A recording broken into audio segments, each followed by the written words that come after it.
Halo teman-teman, di sini saya akan membahas tentang capital structure dan leverage. Capital structure, pengertian, analisis, dan contohnya. Capital structure atau struktur model adalah jumlah utang atau ekuitas yang digunakan oleh perusahaan untuk membiayai aktivitas operasional dan pembelian aset perusahaan. Dengan kata lain, capital structure digunakan sebagai alat bagi manajemen dalam mempertimbangkan dan menentukan pendanaan jangka panjang perusahaan.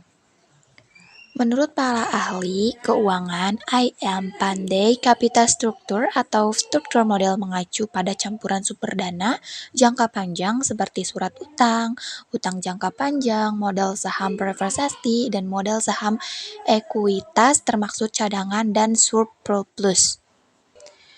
John J. Hampton mengatakan bahwa struktur adalah kombinasi dari efek utang dan ekuitas yang terdiri dari pembiayaan aset perusahaan. Pengertian lainnya, capital struktur adalah pertimbangan atau perbandingan antara model sendiri dengan model asing. Dalam pengertian ini, modal sendiri adalah ditahan dan kepemilikan perusahaan, sedangkan modal asing berupa utang panjang, pendek maupun utang jangka panjang. Selain kapital struktur atau struktur modal, terdapat pula istilah struktur keuangan dan struktur aset.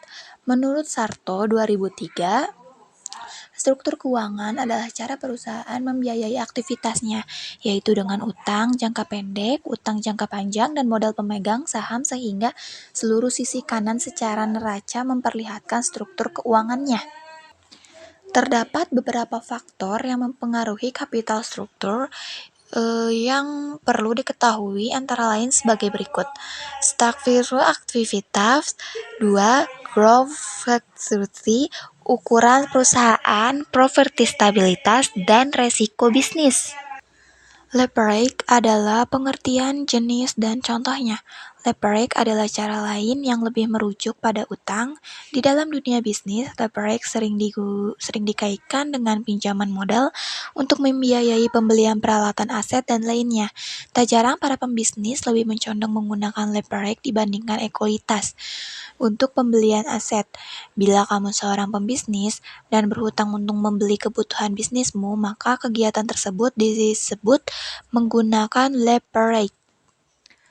Leverage adalah istilah yang sering digunakan dalam konteks pembahasan investasi dan lingkungan bisnis. Adapun pengertian leverage yang lain yaitu meminjam modal untuk keperluan pengimbangan bisnis. Leverage ratio adalah perbandingan antara jumlah utang dalam perusahaan total aset. Leverage ratio adalah kemampuan suatu perusahaan dalam memenuhi kewajiban utangnya sebagai jumlah aset yang dimilikinya.